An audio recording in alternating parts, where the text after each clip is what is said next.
Hey guys, tonight well, we're going back, way back. Imagine you're standing, not on solid ground, but on something that feels a bit like a waterbed. If that waterbed was made of mud and reeds and was also your dinner plate, you're in the heart of a bustling, vibrant city, a city that shouldn't exist, built on water, shimmering under a high-altitude sun. Canoes laden with flowers and vegetables glide silently past you, a network of canals instead of streets. This is Tenochtitlan, the capital of the Aztec Empire, and we're here to uncover the secrets of its most ingenious innovation, the Chinampas, or as they're often romantically, if not entirely accurately, called floating gardens. Picture yourself trying to build a stable garden on a particularly enthusiastic bouncy castle, and then imagine your entire food supply depends on it. Yeah, you probably won't survive this level of agricultural ingenuity on your first try, especially if your idea of gardening involves a plastic pot and some store-bought soil.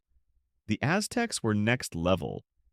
So, before you get comfortable, take a moment to like the video and subscribe, but only if you genuinely enjoy what I do here. Go ahead and drop your location and local time in the comments below. It's always fascinating to see where everyone is tuning in from as the world spins. Now, dim the lights. Maybe turn on a fan for that soft background hum, and let's ease into tonight's journey together. You find yourself not as a mighty warrior or a revered priest, but perhaps as a simple Mesahuali, a commoner whose daily life is interwoven with the very fabric of this water world. It's the early 14th century, let's say around 1325 AD, and your people, the Mexica, as the Aztecs called themselves, are relative newcomers to this sprawling, high-altitude valley of Mexico. This vast basin, cradled by towering volcanic peaks, is dominated by a system of 5 interconnected lakes: Texcoco, Chalco, Xochimilco, Zumpango, and Zaltocan. Think of it less as 5 distinct Eries or Michigans and more like a series of shallow, marshy cousins holding hands. Some salty, some fresh. The largest, Lake Texcoco, is brackish, a bit salty, not exactly ideal for your dream tomato patch. Your ancestors, guided by a rather demanding sun god, Huitzilopochtli, have just ended generations of wandering. The prophecy was specific. Find an eagle devouring a serpent, perched on a nopal cactus, a very particular, almost comically specific, divine GPS coordinate. And where do they find this dramatic tableau not on a spacious, fertile plain? Oh no, that would be too easy. They find it on a small, swampy island in the middle of this not-so-hospitable Lake Texcoco. Not exactly prime real estate, more like a fixer-upper in a flood zone. Historians still argue whether the legend of the eagle and serpent was a post hoc justification for settling in such a challenging spot, or a genuine, deeply held belief that guided their final settlement. Regardless, here you are. The surrounding lands are already claimed by other powerful city-states. The Tepanecs, the Acolwa, all eyeing your people with suspicion. You're the new kid on the block, and you've chosen the soggy, bug-infested equivalent of the school playground's muddiest corner. The land is scarce, the existing islands small and prone to flooding. So, what do you do when you need to feed a growing population and the only available land is, well, mostly water? You don't pack up and try to find a less soggy divine sign. You get creative. You look at the reeds swaying in the shallow waters, the nutrient-rich mud on the lakebed, the very water itself, and an idea, or perhaps a series of desperate experiments, begins to form.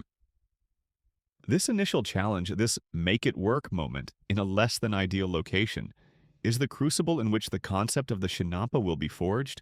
The fact that the Mexica would go on to build one of the largest and most organized cities in the world at the time.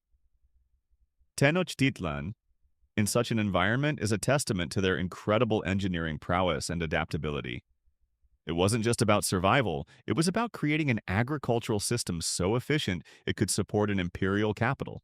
One quirky tidbit often overlooked is that the early settlers likely had to contend with periodic saline intrusion from the more brackish parts of Lake Texcoco, meaning their early agricultural experiments would have been a constant battle against salty soil. long before chinampas became sophisticated.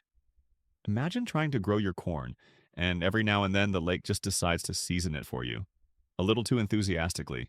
It's a far cry from your modern hydroponics, but the fundamental principle of growing things in a challenging, water-rich environment has ancient roots right here, in this muddy, magnificent beginning.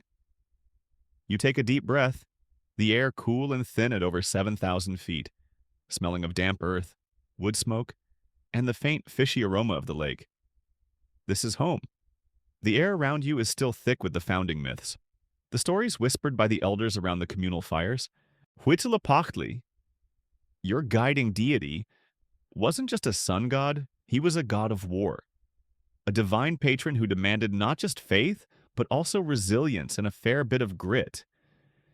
He hadn't led your ancestors on a centuries-long migration from a mythical northern homeland, possibly called Aztlan, the very place that gives your people the name Aztec in modern parlance.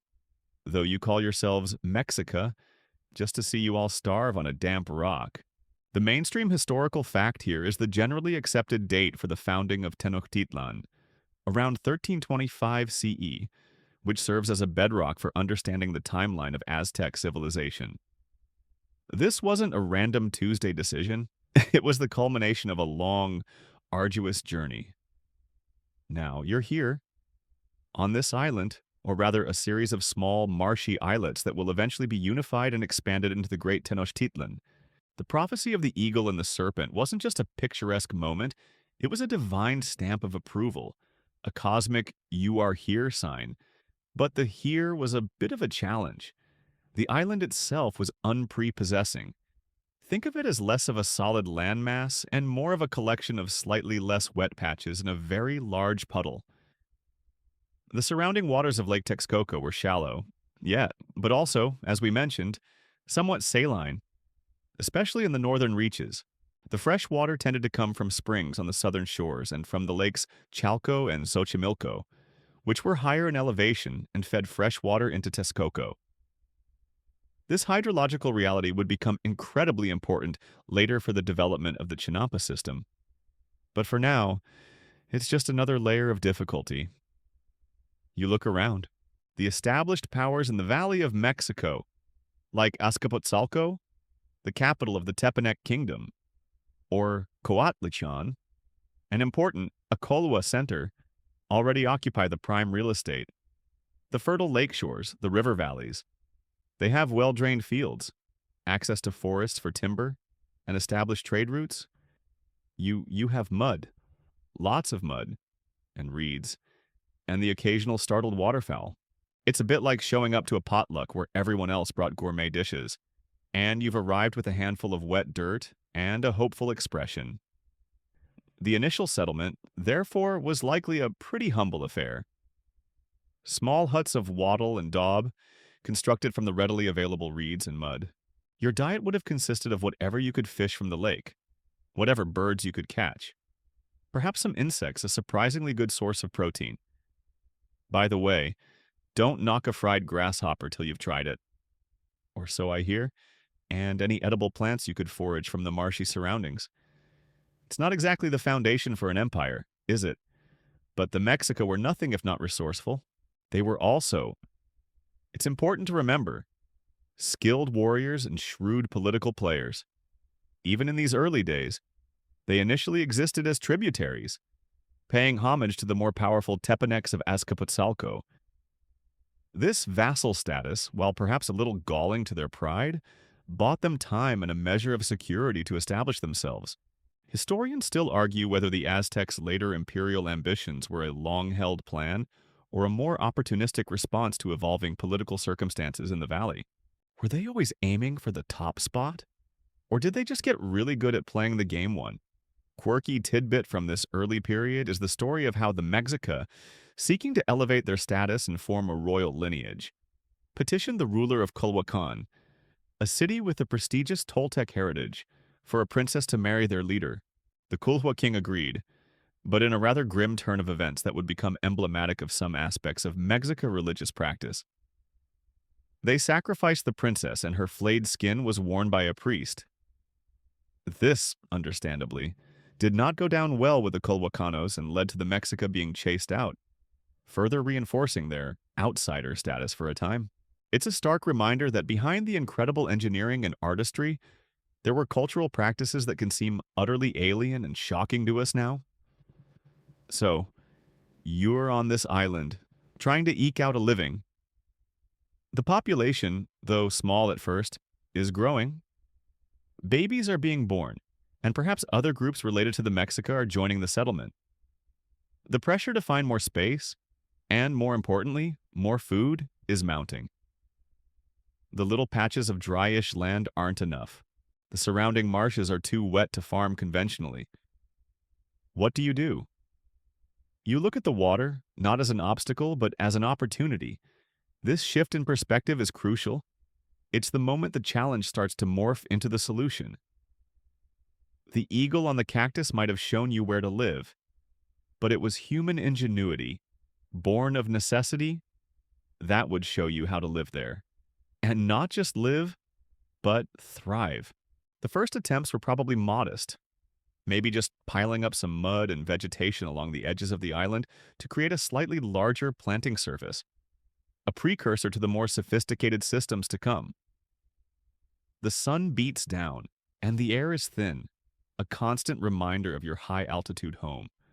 Your small community on the island is growing, slowly but surely. Children's laughter, or perhaps just their noisy squabbles, echo between the simple reed huts. The elders are telling the old stories, but their eyes also carry a worry: how will we feed everyone? The fish and waterfowl from the lake are a reliable food source. Sure, but they aren't enough to sustain a burgeoning population, aspiring to be more than just a handful of refugees. You need agriculture, you need land, and that's the one thing you're critically short on. This isn't like those sprawling Mesopotamian floodplains where you just wait for the river to do its thing and then plant your barley. Here, the solid ground is limited, and much of it is, well, boggy.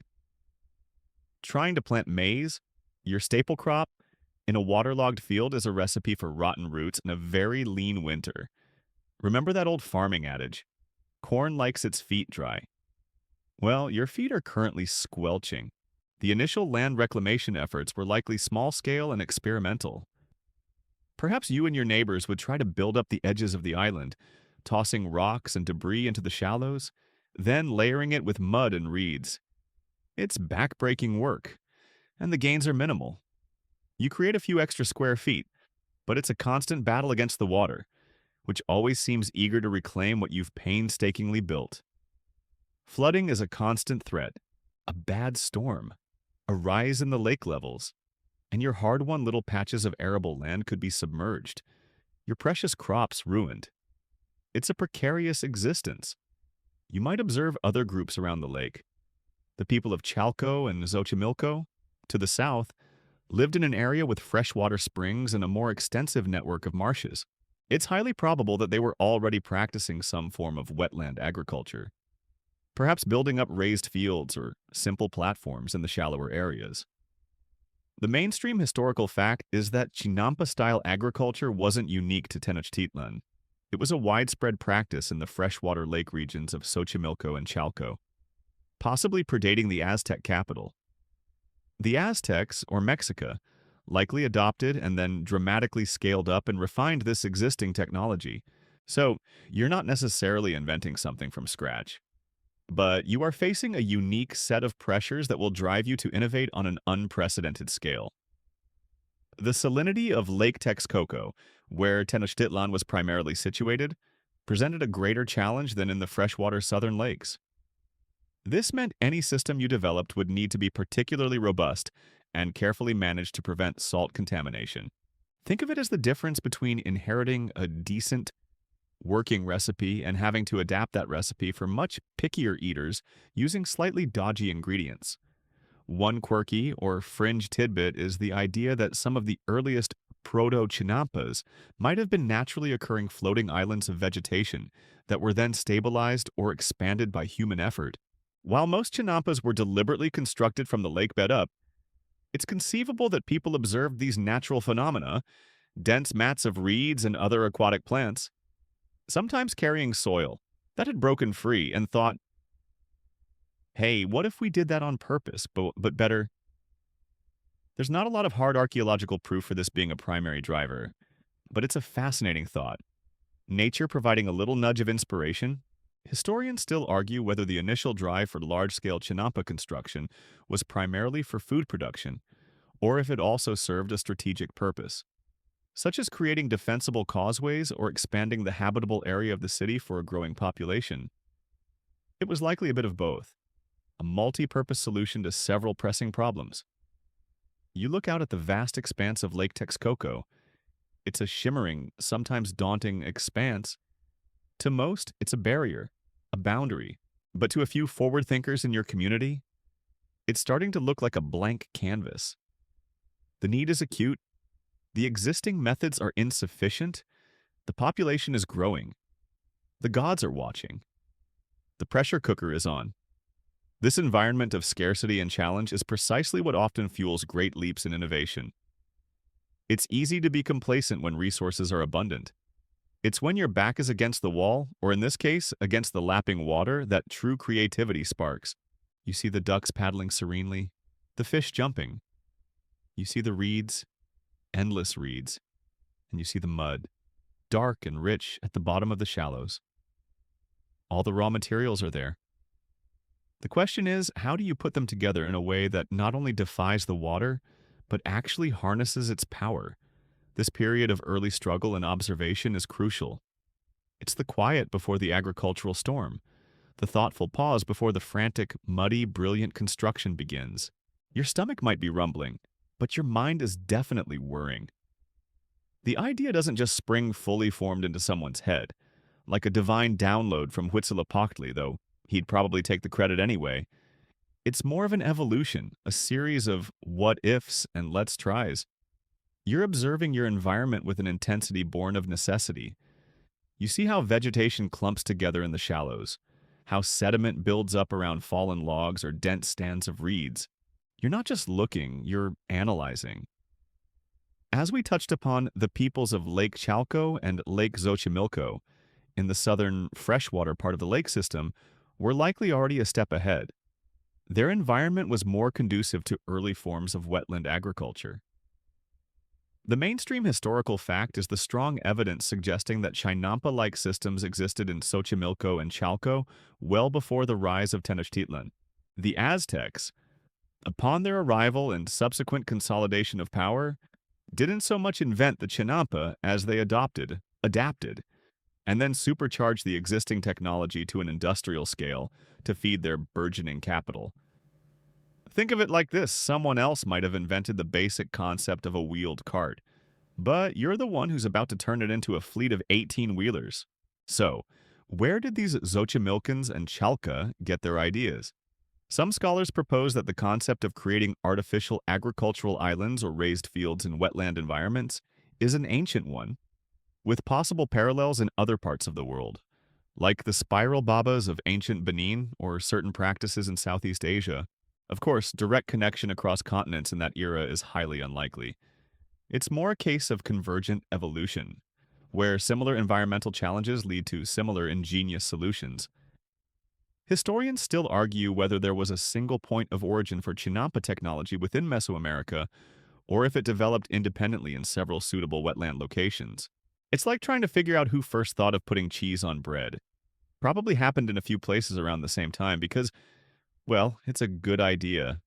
One quirky tidbit, though less about direct inspiration for Chinampas and more about general Aztec ingenuity with water, is their later construction of sophisticated dikes and aqueducts.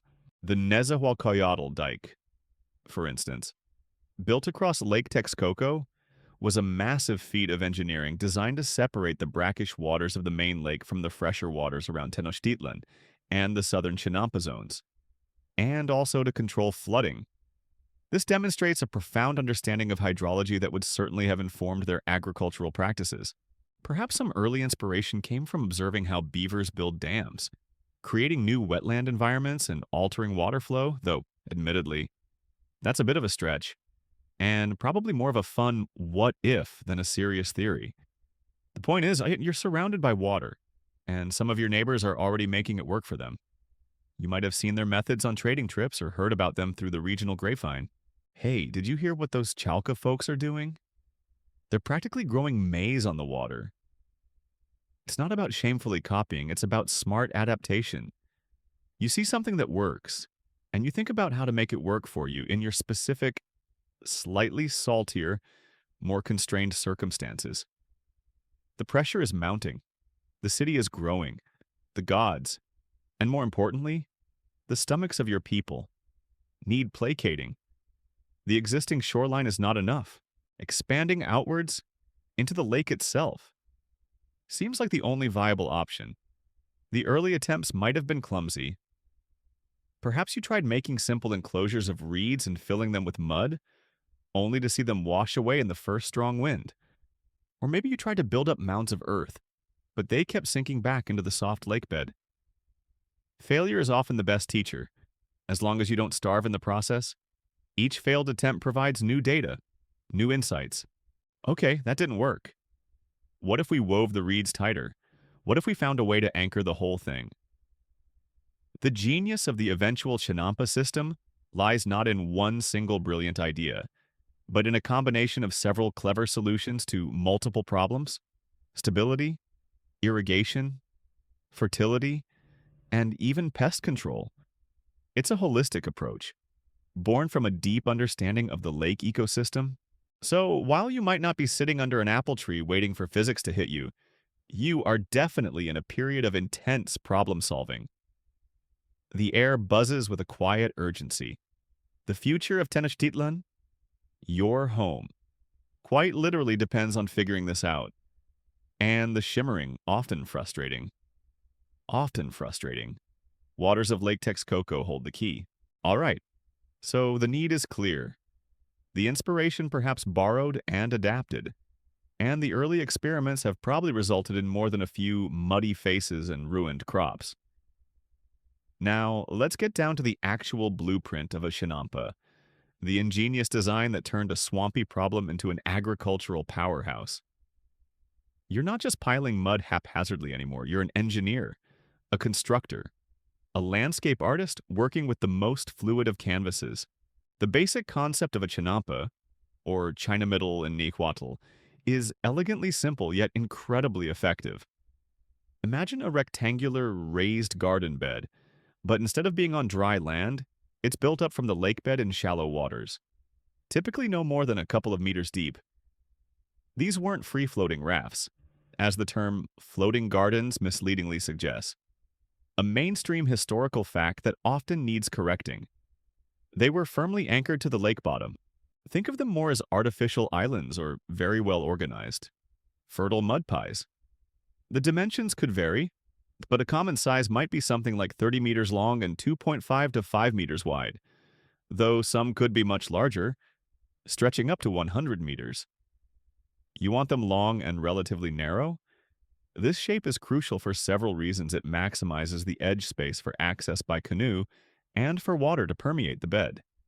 And it also helps with stability. Too wide, and the center might not get enough moisture, or the structure could become unwieldy. The construction process, which we'll delve into more in the next section, involved creating a rectangular enclosure, often using interwoven posts or wattle fencing made from reeds or branches. This formed a kind of giant, permeable basket. Into this basket, you'd layer rich, dark mud dredged from the bottom of the lake, alternating with layers of decaying aquatic vegetation, reeds, and other organic matter. It's like making a giant lasagna, but instead of pasta and cheese, you've got mud and pond scum. And trust me, your tomatoes will love it. This layering is key to the Chinampa's fertility. The decomposing organic matter releases nutrients slowly, enriching the soil, while the mud provides the bulk and structure. The entire structure would be built up until it was about a meter or so above the lake water level, creating a well-drained but constantly moist planting bed. One of the most brilliant parts of the design is the integration of canals. Between each Chinampa, you'd leave a channel of water, wide enough for a canoe to pass. These canals weren't just watery alleyways, they were integral to the system. They provided easy transportation for people and goods. Imagine paddling your groceries right up to your garden's edge, then talk about convenience. More importantly, they were the Chinampa's irrigation system. Water from the canals would constantly seep into the permeable sides of the Chinampa, wicking upwards through capillary action, keeping the soil consistently moist from below. This meant you rarely, if ever, had to water your crops from above. It's like a built-in, all-natural self-watering planter on a massive scale. The canals also served as a source of fertilizer. Periodically, you would dredge the nutrient-rich mud and organic detritus that accumulated in the bottoms of the canals. Fish droppings, decaying plants, all sorts of good stuff, and spread it on top of the Chinampa, replenishing its fertility. It's a closed-loop system, incredibly sustainable.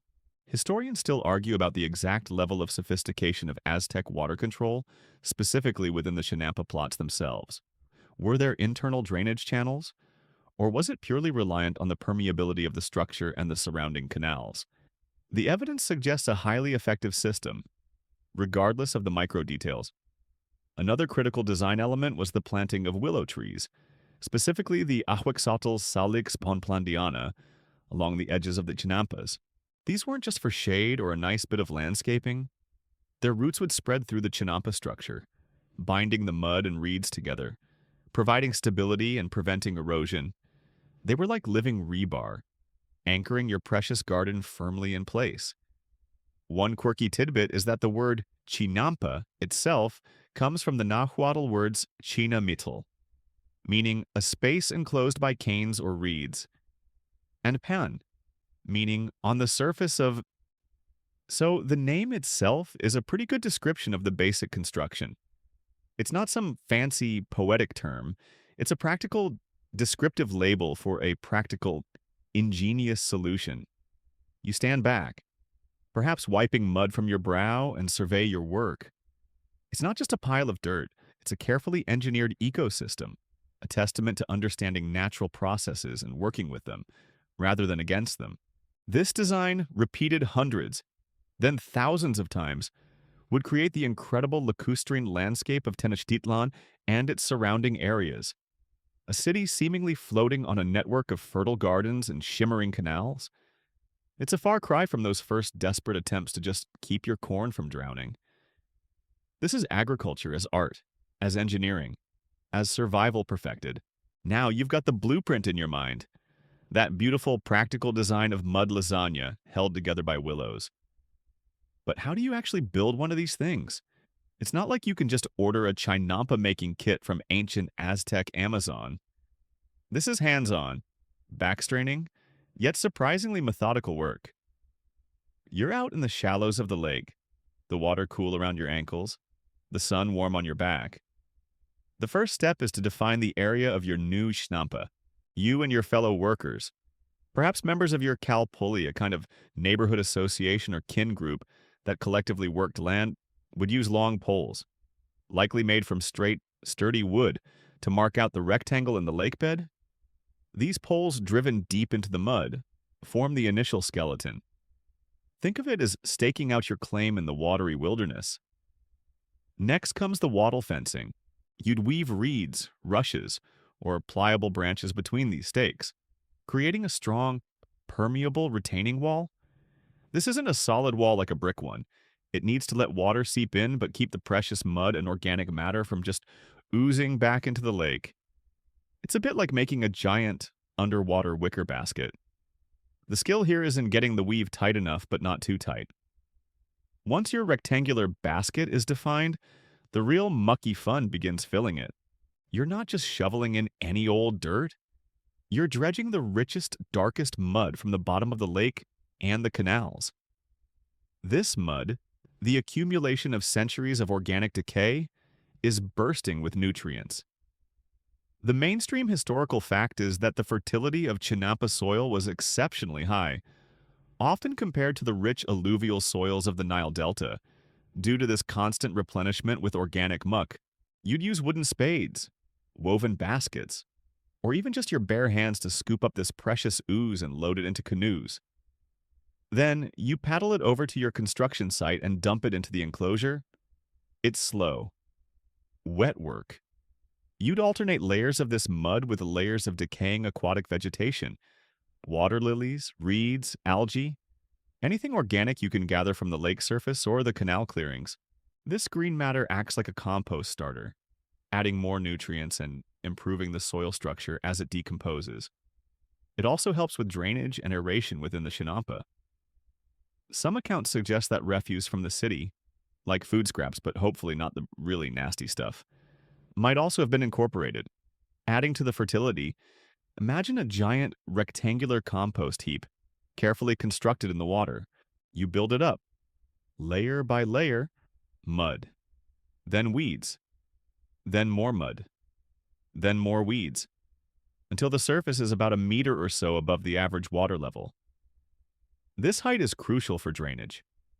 You don't want your crop's roots sitting in stagnant water, but you do want them to be able to access the moisture wicking up from below. Compacting the layers as you go is also important, though you don't want it to become an impermeable brick. It needs to breathe. One quirky tidbit about the construction is the potential use of seedling mats, or almacigos. Before planting directly into the main chinampa, seeds might be germinated in small, floating seed beds made of mud and reeds. Once the seedlings were strong enough, this entire mat could be cut into sections and transplanted onto the chinampa, giving the young plants a head start and allowing for incredibly efficient crop rotation and succession planting. It's like having little pre-packaged salad starters, ready to go. Historians still argue about the precise tools used for dredging and construction. While we know they had wooden digging sticks, koa, spades, and canoes, the specifics of how they managed to efficiently move such vast quantities of mud, especially for the larger chinampas that supported the imperial core of Tenochtitlan, are still a subject of some speculation. Did they have specialized dredging tools or techniques that haven't survived in the archaeological record or in early colonial accounts? It's possible they developed methods we haven't fully appreciated yet. As the Chinampa settles and the layers begin to meld, the final crucial step is planting the Ahuexotl willow trees, usually from cuttings, along the edges and sometimes at the corners. As these willows grow, their roots spread throughout the Chinampa, acting like a living net, binding the entire structure together and preventing it from being eroded by wave action or the current in the canals. They are the silent, green guardians of your fertile creation. You step back, covered in mud, tired but satisfied. Where once there was just open water, there is now a new, vibrant green rectangle teeming with potential. It's a testament to communal effort, careful planning, and a deep understanding of your environment. And this process would be repeated again and again, thousands of times, gradually transforming the lake into a sprawling, productive, and utterly unique cityscape. It wasn't quick, it wasn't easy, but it was undeniably brilliant. So you've meticulously layered your mud and reeds, creating this beautiful, fertile rectangle in the lake. But how do you stop it from just, well, becoming a slightly more organized pile of mud that eventually slumps back into the water? The answer lies in those graceful, feathery trees you see lining the edges of every mature chinampa, the Ahuexotl, or the Bonpland willow salix. Bonplandiana. These aren't just for decoration, though they do add a certain picturesque charm to the whole scene. Their leaves whispering in the high-altitude breeze, their role is far more fundamental. They are the living anchors of this entire agricultural system. The mainstream historical fact is that the strategic planting of these specific willow trees was essential for the long-term stability and integrity of the Chinampas. Without them, the structures would have been far more vulnerable to erosion from wave action in the canals, currents, and even the simple settling of the unconsolidated materials. You'd plant cuttings of the Ahuexotl at regular intervals along the sides of your newly constructed chinampa, and often at the corners for extra reinforcement. These willows are fast-growing and thrive in waterlogged conditions, exactly what you need. As they take root, their extensive root systems spread horizontally and vertically throughout the mud and decaying vegetation that forms the body of the chinampa. Imagine a complex net of living fibers, intricately weaving through every layer, binding it all together from the inside out. It's like nature's own brand of superglue, or perhaps more accurately, living rebar. These roots create a resilient, cohesive mass that can withstand the constant presence of water and the minor stresses of daily use. They prevent the sides from slumping and the precious nutrient-rich soil from washing away into the canals. Think of it as the difference between a sandcastle built with just wet sand and one where you've cleverly incorporated a framework of driftwood and seaweed. The willows provide that internal framework. Beyond just structural support, the ahuexotl trees offered other benefits. Their shade could be welcome for certain crops or for the workers tending the chinampas on a hot day. Though too much shade could also be a problem for sun-loving plants like maize, so their placement would have been considered carefully. The trees would also contribute to the organic matter of the chinampa as their leaves fell and decomposed, adding to the cycle of fertility. Furthermore, their branches could be periodically harvested for firewood or for making tools, baskets, or more wattle fencing for new chinampas or repairs. It's another example of the Aztecs' knack for finding multi-purpose solutions. One quirky tidbit related to Aztec tree lore, though not exclusively about willows, is their reverence for trees in general. Certain trees were considered sacred, associated with specific deities or cosmic concepts. While the ahuexotl was primarily a utilitarian tree in the Chinampa context, it's hard to imagine they didn't also appreciate its life-giving and structure-preserving qualities on a deeper level. Perhaps they even had specific rituals or offerings associated with planting these vital trees. Though detailed records on that are scarce, it's like how a modern sailor might pat the hull of their trusty boat, a blend of practical reliance and a touch of affection. Historians still argue about the full extent of biodiversity that these willow-lined chinampas supported. Were they just agricultural plots? Or did they also function as important microhabitats for various insects, amphibians, birds, and small mammals, creating a richer ecosystem within the urban environment of Tenochtitlan? The canals were certainly teeming with fish and aquatic life, and it stands to reason that the vegetated edges of the chinampas, with their willow trees, would have provided shelter and resources for a variety of creatures, contributing to the overall ecological health of the lake system, or at least the parts of it transformed by this agriculture. You look at a mature chinampa with its sturdy willow border, and you see more than just a garden. You see a triumph of ecological engineering. The trees stand like sentinels, their roots unseen but performing a vital task. They are a testament to the Aztec understanding that stability often comes from within, from a deep-rooted connection. Without these willows, the floating gardens wouldn't have floated, or rather stayed put, for very long. They were an indispensable part of the design, a living, breathing component of this incredible agricultural machine. Their feathery leaves rustle a quiet song of resilience, a testament to how a simple tree could help hold an empire together, one garden at a time.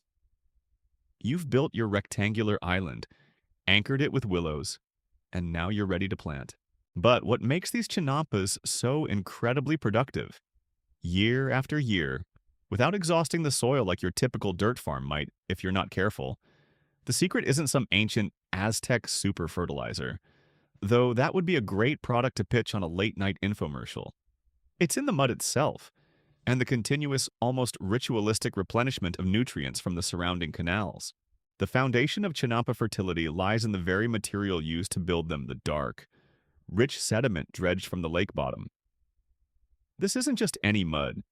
Lake Texcoco, and especially the freshwater southern lakes like Xochimilco and Chalco, had been accumulating organic matter for millennia.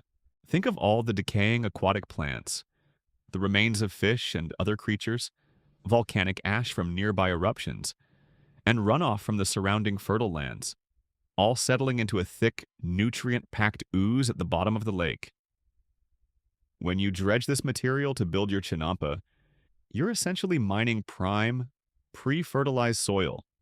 It's like getting a bag of the best potting mix, only it's an entire garden's worth, delivered by canoe.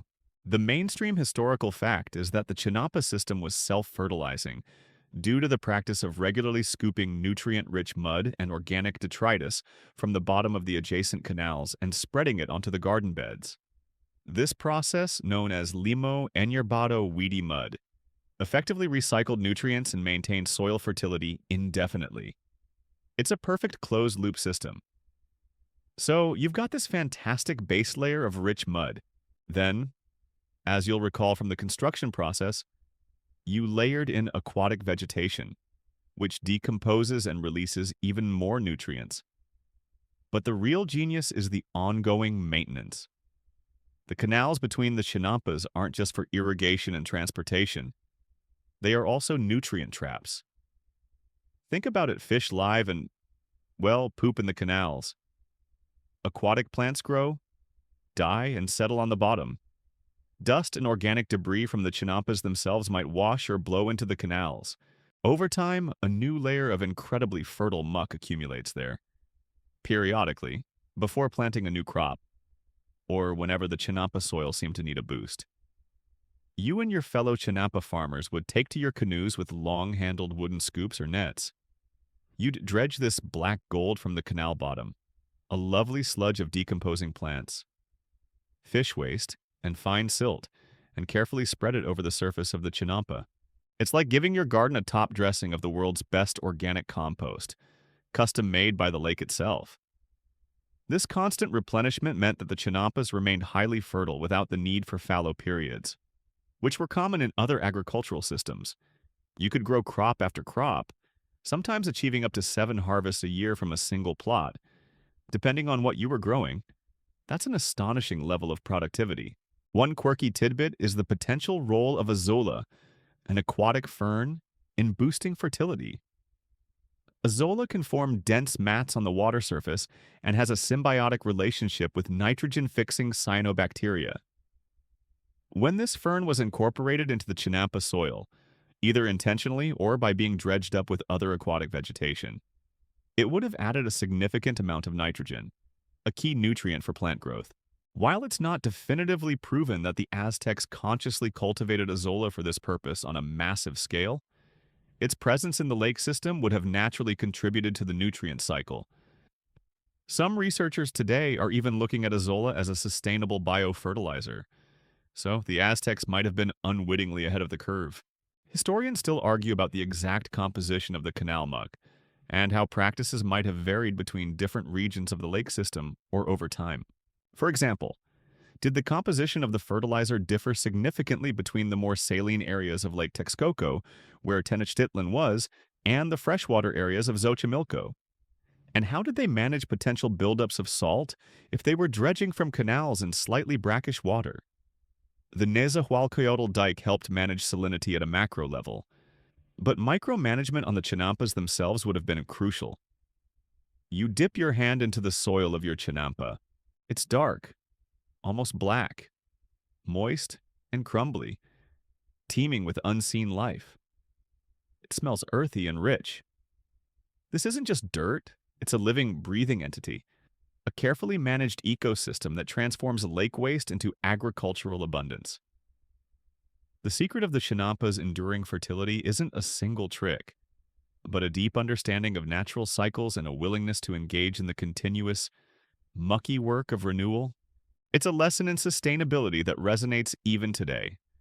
A reminder that the richest rewards often come from working in partnership with nature, not against it. The soil is rich, the willows are holding everything together, and the canals are providing constant moisture. What does this all add up to? An agricultural output that would make even a modern farmer with all their fancy tech a little bit envious. The chinampas weren't just a clever way to make land. They were an incredibly efficient food production system, capable of sustaining a massive urban population. The key here is continuous cultivation. Unlike many land-based agricultural systems that require a fallow period to allow the soil to recover its nutrients, the chinampas, with their constant replenishment of fertile muck from the canals, could be farmed year-round.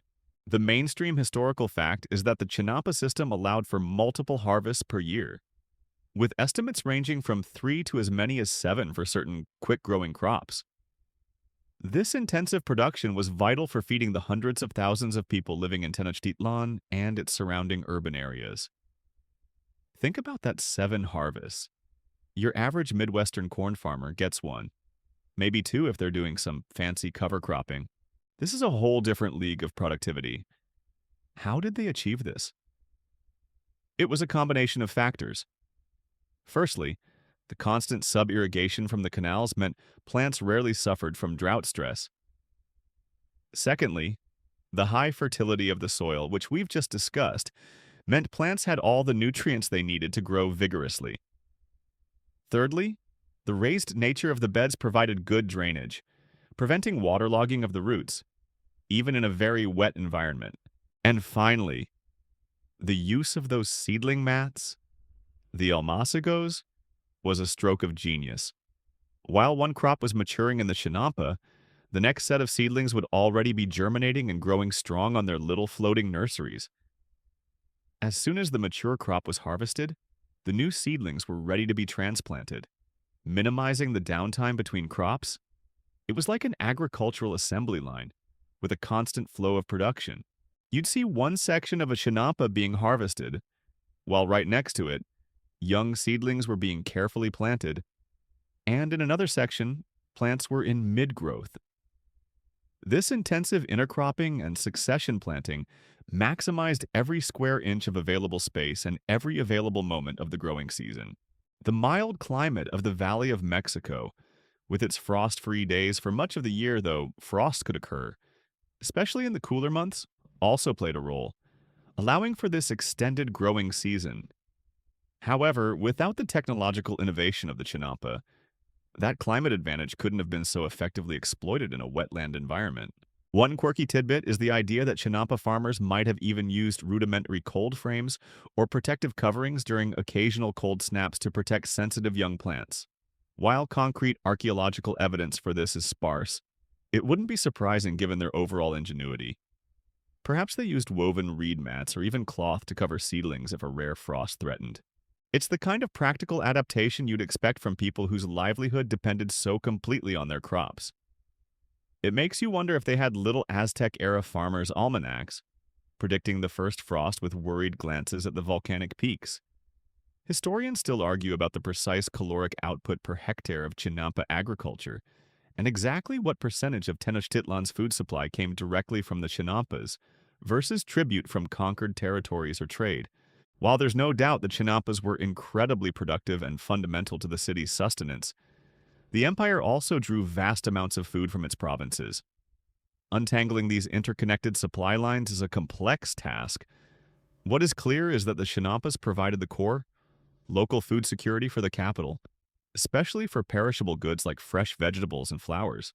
You glide your canoe through the canals, laden with the day's harvest plump tomatoes, vibrant green beans, glossy chili peppers, and ears of maize bursting with kernels. The Chinampas on either side of you are a riot of productive greenery.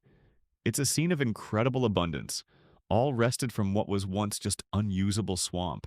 This year-round harvest wasn't just about preventing starvation, it was about creating a surplus, supporting a complex society with specialized craftspeople, priests, warriors, and nobles who didn't have to grow their own food. It was the engine that powered the Aztec Empire, a testament to their ability to turn a challenging environment into a veritable cornucopia. The gentle lapping of water against your canoe, the smell of damp earth and growing things, the sight of endless green. This is the rhythm of life, a cycle of planting and harvesting that never truly stops. Imagine Venice, but instead of Italian palazzos and gondolas singing opera, you have thatched roof adobe houses and canoes piled high with marigolds and maize, all set against a backdrop of dramatic volcanic peaks. This was Tenochtitlan, a city built on water, a bustling metropolis where canals served as avenues and canoes were the primary mode of transportation. And at the heart of this watery world were the Chinampas, not just as agricultural plots, but as the very fabric of urban life. You pole your call, your small, dugout canoe, through a labyrinth of shimmering waterways. On either side, the Chinampas rise like long, narrow green islands, each one a miniature farm, often with a small hut for the family who tended it, or at least a shelter for tools and temporary rest. These canals weren't just muddy ditches, they were the streets, the highways, the arteries of the city. The mainstream historical fact is that Tenochtitlan was intricately connected by a vast network of canals, which facilitated the movement of goods and people throughout the city and its agricultural hinterlands. This system was so extensive that some early Spanish chroniclers compared the city to Venice, awestruck by its aquatic design. Your canoe glides smoothly. The only sound the gentle dip of your pole or paddle and the distant hum of city life, the calls of vendors, the laughter of children, the rhythmic thump of a distant drum perhaps. You might be taking your surplus squash and beans to the great market at Tlatelolco, Tenochtitlan's sister city and commercial hub. Or perhaps you're a messenger, delivering a communication from one part of the sprawling city to another. Or maybe you're just visiting family on a chinampa a few canals over. Everything moved by water. Building materials like stone and timber, which had to be brought from the mainland, were transported on larger barges. Tribute from conquered provinces, food, textiles, luxury goods, would arrive at the city's edge and then be distributed via the canal network. Even the daily refuse might have been collected by canoe to be incorporated into new chinampas or used as fertilizer. A kind of municipal waterborne waste management system. It must have been an incredibly vibrant scene. Imagine thousands of canoes of all sizes, from small personal craft to larger cargo vessels, constantly moving, weaving through the network.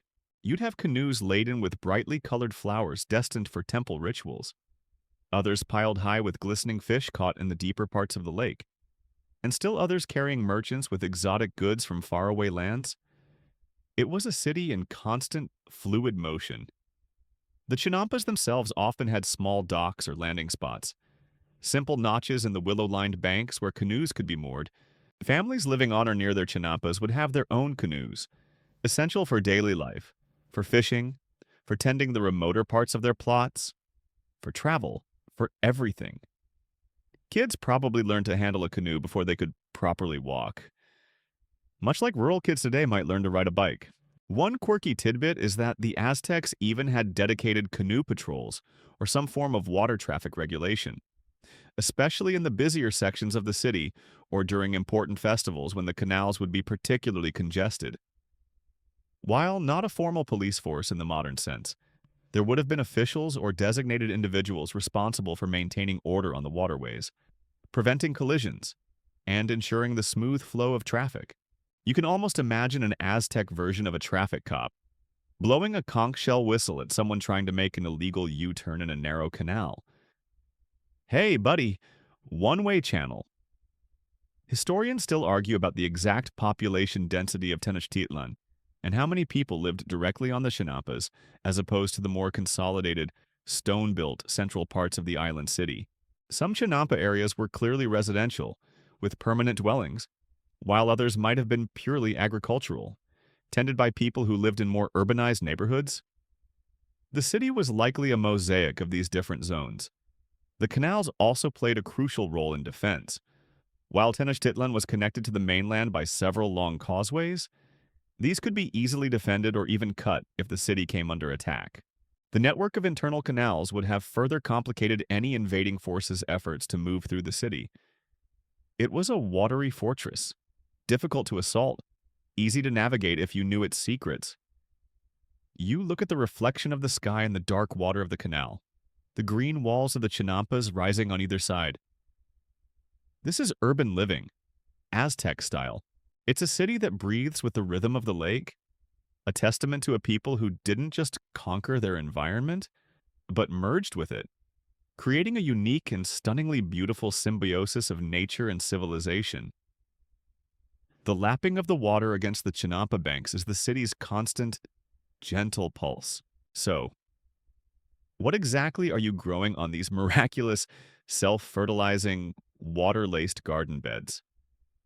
The chinampas were the bread basket, or perhaps more accurately, the maize and bean basket of Tenochtitlan, producing a remarkable variety of crops that sustained the empire's heart.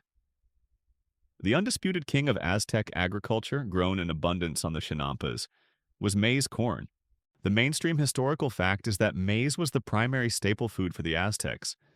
As it was for most Mesoamerican civilizations, it was more than just food, it was culturally significant, often figuring in religious beliefs and ceremonies. You'd see endless rows of it.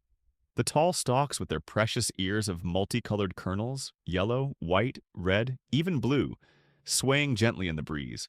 Maize could be ground into flour to make tortillas, a daily staple, or tamales steamed corn dough, often with a filling, wrapped in corn husks or other leaves, or used to make atole, a nutritious corn-based gruel. Imagine the smell of fresh tortillas cooking on a clay griddle, a comforting aroma wafting across the canals. But it wasn't just maize when the Chinampas were a diverse polyculture system. Alongside the corn, you'd find beans, tepary beans, runner beans, common beans, climbing up the maize stalks in a classic Mesoamerican agricultural partnership known as the Three Sisters when squash is included. The beans fixed nitrogen in the soil, benefiting the maize, while the maize provided a natural trellis for the beans. And yes, squash was the third sister, its broad leaves spreading out below, shading the ground, conserving moisture, and suppressing weeds. Varieties like zucchini, pumpkins, and chayote would be common, their vines sprawling across the rich, dark earth of the Chinampas. This trio formed a nutritionally complete and agriculturally sustainable core of the Aztec diet. Beyond the Three Sisters, the Chinampas were bursting with other produce. Tomatoes tomatal in their vibrant reds and yellows, and tomatillos mil tomatal with their papery husks, added tang and flavor. Chili peppers chili of all shapes, sizes, and heat levels were essential, not just for spice, but also for vitamins and as a preservative. You'd see varieties that would make a modern hot sauce aficionado weep with joy. Amaranth, a highly nutritious grain with edible leaves, was another important crop, its feathery red or gold plumes adding a splash of color. Chia. Yes. The same chia whose seeds are now a trendy superfood was cultivated for its oil-rich seeds, which could be ground into flour or used to make a nourishing drink. One quirky or fringe tidbit is the cultivation of spirulina, a blue-green algae, harvested from the surface of Lake Texcoco. While not grown on the Chinampas themselves, it was collected from the lake water, dried into cakes called tequitlatl, and eaten as a protein-rich food source. It's described by some Spanish chroniclers as having a cheesy taste. So, while you're tending your maize on the Chinampa, you might also be skimming some algae off a nearby canal for dinner. Talk about utilizing all available resources. It's like a prehistoric protein shake. Historians still argue about the extent to which the Aztecs cultivated New World crops that later became global staples versus Old World crops that were, of course, absent before European contact. Well, actually, that's not much of an argument. All Chinampa crops were New World originals, as the Old World hadn't arrived yet. What they do debate is the relative importance and scale of cultivation for some of the less common plants mentioned in ethno-historical sources versus the big players like maize and beans. For example, how widespread was the cultivation of specific medicinal herbs on Chinampas versus wild harvesting? In addition to food crops, the Chinampas were also used to grow cotton, though perhaps on a smaller scale as cotton prefers drier conditions, and various utilitarian plants like gourds, which could be dried and used as containers or utensils. And, as we'll see, they were also vital for growing vast quantities of flowers. You look at the bounty around you, the sturdy maize, the clinging beans, the sprawling squash, the bright red tomatoes, the fiery chilies. It's a testament to the fertility of the system and the skill of the farmers. This wasn't just subsistence farming, it was a sophisticated agricultural engine producing a diverse and nutritious diet, capable of feeding a massive, complex society. Each Chinampa was a miniature Eden, a carefully curated explosion of life, providing not just calories but also flavor, color, and the very sustenance of an empire.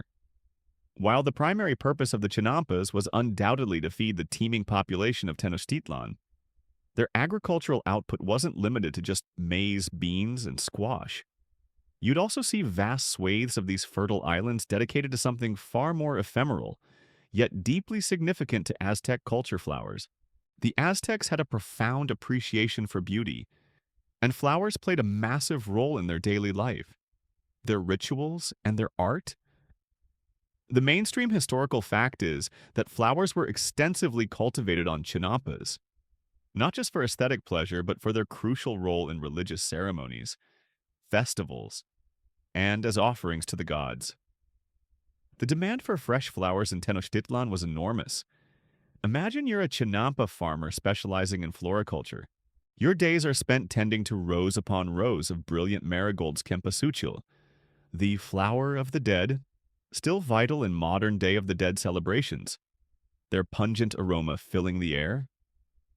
You might also cultivate dahlias, the acocoxocitl or cocoxocitl, which would later become the national flower of Mexico, with their stunning array of colors and forms. There were countless varieties of Flor de Nochebuena, which you might know as poinsettias, sacred for their blood-red hue, and fragrant tuberoses, omexoquitl or bone flower, whose intoxicating scent would fill the evening air. Passion flowers passiflora, with their intricate, almost otherworldly blooms, were also grown, perhaps admired for their symbolic complexity. These weren't just casual backyard gardens. This was commercial flower production on a grand scale.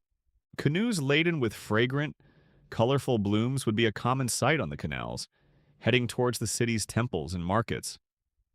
Flowers were used to adorn temples and idols, to create elaborate garlands and headdresses for priests and nobles, and to be offered as sacrifices. In a society where human sacrifice, though often exaggerated in popular imagination, was a part of state religion, flowers offered a gentler, more pervasive form of devotion. They represented life, beauty, and the transient nature of existence, themes central to Aztec philosophy. One quirky tidbit is the concept of flower wars, Xochiaoyotl. These were ritualized battles fought between Aztec warriors and those of other city-states. Like Tlaxcala, while real combat occurred and captives were taken often for sacrifice, a primary stated objective, at least poetically, was not territorial conquest but the gathering of flowers, a euphemism for capturing warriors whose hearts and blood would nourish the gods. This symbolic link between flowers, warfare, and sacrifice underscores the deep cultural resonance of blooms. It makes you wonder if the victorious warriors returned not just with captives, but also with actual armfuls of specially chosen flowers from the battlefield or enemy territory.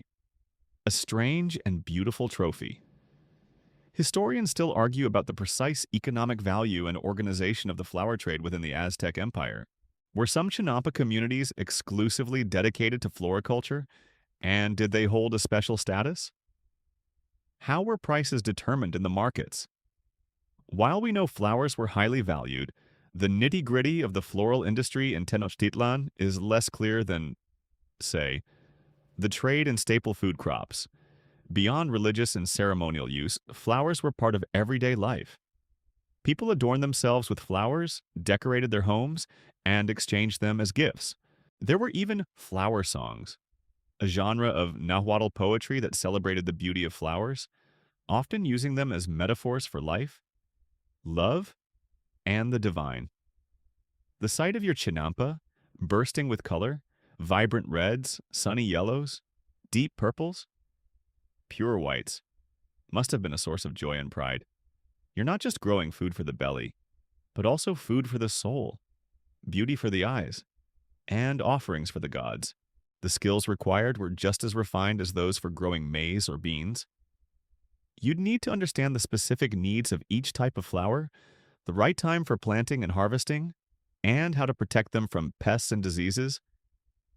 The chinampas, with their fertile soil and constant moisture, provided an ideal environment for many flower species to thrive. So, as you paddle your canoe through the canals, it's not just the aroma of ripening tomatoes or roasting corn that might greet you, but also the delicate fragrance of 1,000 blossoms, a testament to a civilization that understood that life needs not only sustenance but also beauty, and that even in the most practical of agricultural systems, there is always room for a flower. Creating these incredible chinampas was one thing, keeping them going was another. This wasn't a set it and forget it kind of agricultural system. It required constant vigilance, hard work, and a keen understanding of the delicate balance of the lake ecosystem. Like any finely tuned machine, your Chinampa network needed regular maintenance and was vulnerable to certain threats. One of the most crucial ongoing tasks, as we've touched upon, was dredging the canals. This wasn't just about getting fertilizer, it was also about keeping the canals clear and navigable. Over time, silt and organic matter would naturally accumulate, making the canals shallower. If left unchecked, they could become choked with vegetation or even fill in completely, impeding water flow, canoe traffic, and the all-important sub-irrigation of the Chinampas. So, periodic dredging was essential maintenance, like clearing out your gutters to prevent water damage, but on a much grander and muddier scale. The mainstream historical fact is that the long-term viability of the Chinampa system depended on diligent maintenance, including the regular dredging of canals and the reinforcement of the Chinampa walls. This was labor-intensive but absolutely necessary. The willow trees of Huixotl that anchored the Chinampas also needed care. While they were hardy, they weren't indestructible. Perhaps old or diseased trees needed to be removed and replaced. Their branches might be pruned to prevent excessive shading of crops or to harvest wood. Keeping these living retaining walls healthy was vital for the structural integrity of your garden island. Another constant concern would have been pests and diseases. While the polyculture system of the Chinampas likely made them more resilient than monoculture farms, you'd still have to deal with insects munching on your maize, fungi attacking your squash, or birds trying to make off with your ripe tomatoes. Aztec farmers would have had their own methods of pest control, likely relying on natural remedies. Companion planting some plants deter pests from others, or simply picking off the critters by hand. Perhaps they encouraged beneficial insects or birds that preyed on pests. It's a bit like organic gardening today, but without the fancy neem oil sprays from the garden center, you'd have to be observant and resourceful. Flooding was an ever-present threat, especially in a city built on a lake and a basin prone to heavy seasonal rains. While the Chinampas were designed to be slightly above the normal water level, a major flood could inundate them, ruining crops and potentially damaging the structures themselves. The Aztecs were skilled hydraulic engineers, as evidenced by their construction of dikes, like the massive Nezahualcóyotl dike, which helped control lake levels and protect Tenochtitlan from the more saline waters of northern Lake Texcoco. However, nature can be unpredictable, and severe floods undoubtedly occurred, posing a significant challenge to the Chinampa farmers. One quirky or fringe tidbit relates to how they might have dealt with soil sickness or nutrient imbalances. While the canal dredging provided a lot of general fertility, it's possible that specific plots might occasionally develop deficiencies or excesses of certain micronutrients. Did Aztec farmers have ways of diagnosing these issues and treating them? Perhaps by adding specific types of organic matter or even minerals found elsewhere. They were keen observers of plant health, so it's plausible they developed sophisticated if unrecorded soil management techniques beyond just spreading canal muck. Maybe they knew that if your tomato leaves were yellowing in a certain way, you needed to add more crushed snail shells or a particular type of riverweed. Historians still argue about the impact of increasing salinization on the Chinampas closer to the main body of Lake Texcoco, especially as Tenochtitlan grew and perhaps altered local water flows. While the southern lakes of Chalco and Xochimilco were freshwater, the area around Tenochtitlan itself was more vulnerable to saline intrusion. The dikes helped, but maintaining a freshwater environment for the Chinampas near the capital would have been a constant hydrological balancing act. A mistake in water management could lead to salty soil and crop failure, a disaster for a city so reliant on these gardens. You walk along the edge of your Chinampa, inspecting your plants, checking the water level in the canal, making a mental note that a section of the willow reinforcement needs some attention. This isn't just farming, it's ecosystem management on a miniature scale. The success of the Chinampas wasn't just in their brilliant design, but in the sustained, knowledgeable effort of generations of farmers who understood the rhythms of the lake and the needs of their precious man-made land. It was a fragile system in some ways, dependent on human diligence, but also incredibly resilient, capable of feeding an empire for centuries. The quiet work of maintenance, the dredging, the weeding, the reinforcing, was the unsung heroism that kept the heart of Aztec civilization beating. For nearly 2 centuries, this incredible system of chinampas and canals flourished, supporting the magnificent city of Tenochtitlan. But then, in 1519, everything began to change. Strange ships, unlike anything seen before, appeared on the eastern coast. Soon, men with pale skin, metal armor, and terrifying deer horses, of course, began to make their way inland. The arrival of Hernán Cortés and his Spanish conquistadors marked the beginning of the end for the Aztec Empire, and it would also have profound, though not immediately destructive, consequences for the Chinampa system. When the Spaniards first laid eyes on Tenochtitlan, they were, to put it mildly, gobsmacked. The mainstream historical fact is that Spanish chroniclers like Bernal Diaz del Castillo expressed utter amazement at the sight of Tenochtitlan. Its gleaming temples, orderly causeways, bustling markets, and particularly its unique setting in the lake with the Chinampa Gardens. Diaz wrote that it seemed like an enchanted vision from the tale of Amadis, comparing it to the fantastical cities of chivalric romances, and some soldiers even wondered if they were dreaming. They had seen impressive cities in Europe and elsewhere, but nothing quite like this aquatic marvel. Imagine their confusion and wonder, sailing down a causeway towards a city that seemed to float, surrounded by an endless patchwork of green, fertile gardens separated by shimmering canals. They saw canoes laden with produce and flowers, a level of agricultural intensity and urban organization that was, in many ways, as sophisticated as anything in Europe, if not more so in its unique adaptation to the environment. Cortés himself, in his letters to King Charles V, described the city and its markets in great detail, impressed by the order and abundance. He noted the floating gardens with keen interest, recognizing their agricultural importance. During the brutal siege of Tenochtitlan in 1521, the Chinampas and canals played a crucial role. The Aztecs, under their valiant leader Cuauhtémoc, used their knowledge of the waterways to their advantage, launching canoe-borne attacks on the Spanish and their Tlaxcalan allies.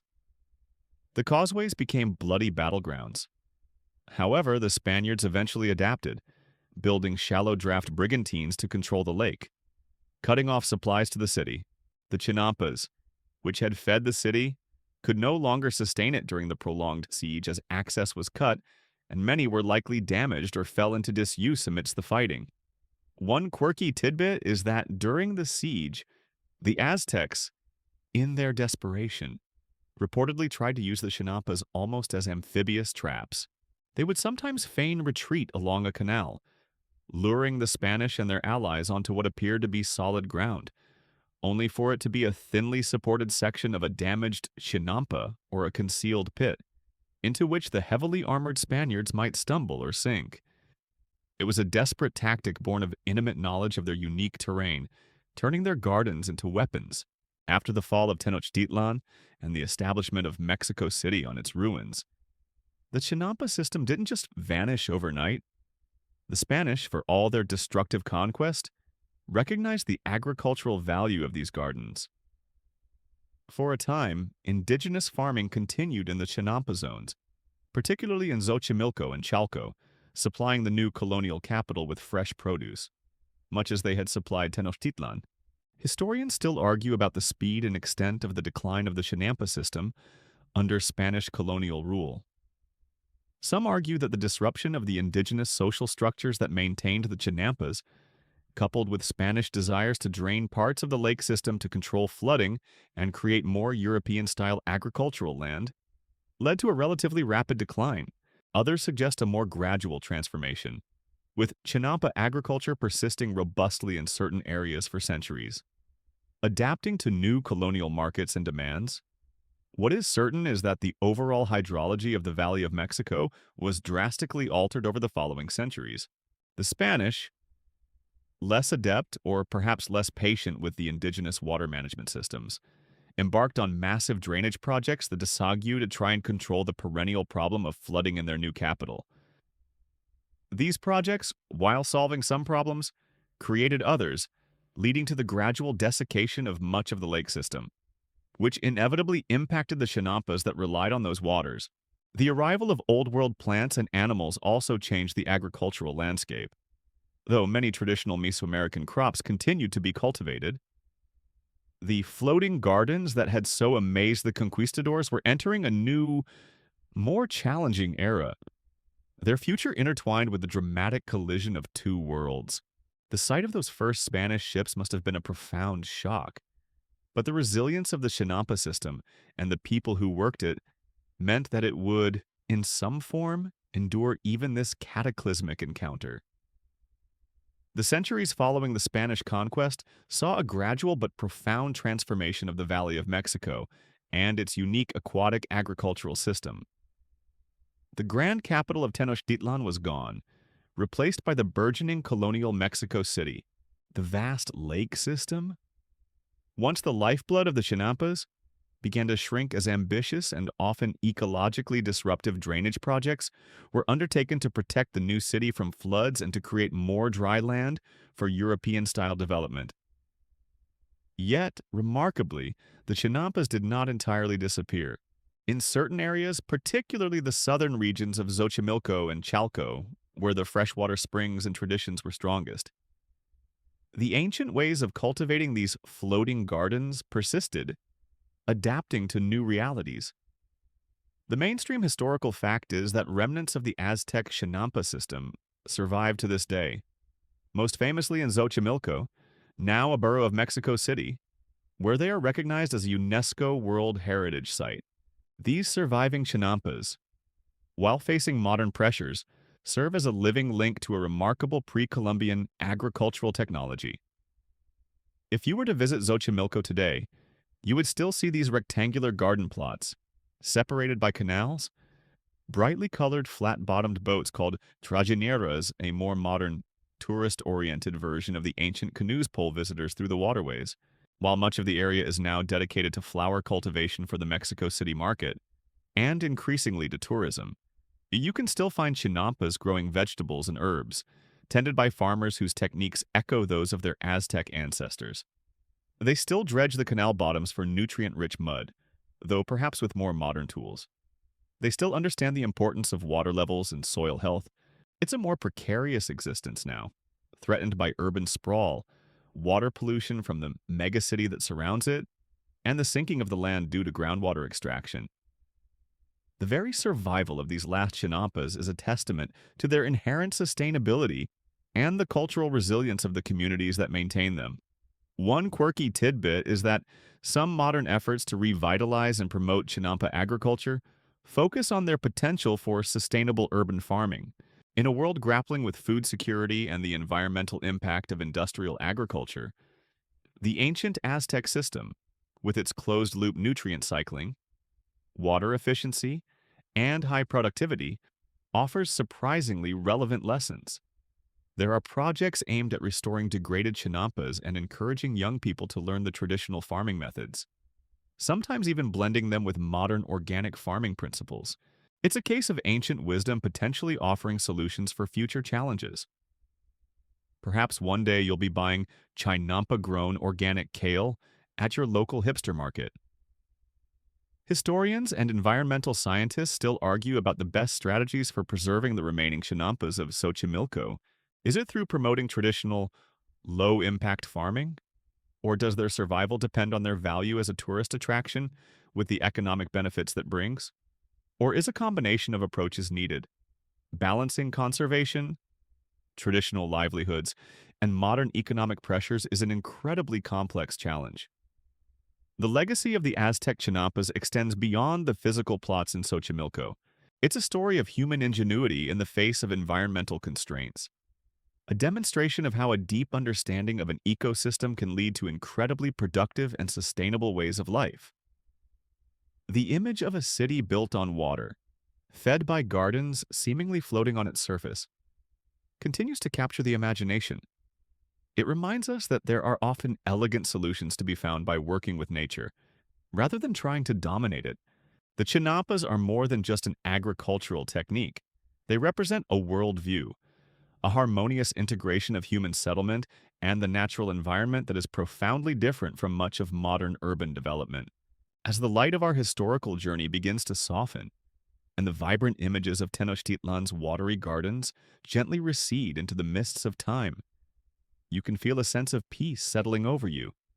The rhythmic poling of the canoes through the canals, a sound that once filled a bustling city, now becomes a soothing beat, lulling you further into relaxation.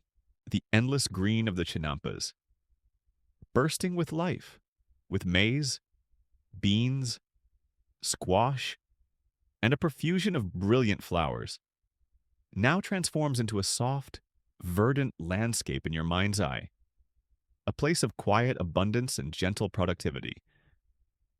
The challenges these ancient people faced, the swampy land, the need to feed a growing populace, the delicate balance of water and earth that were met with such remarkable ingenuity, a patient and profound understanding of their world.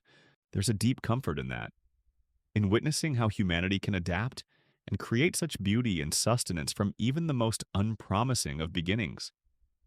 Let the image of those tranquil, willow-lined canals and fertile islands be a gentle anchor for your drifting thoughts.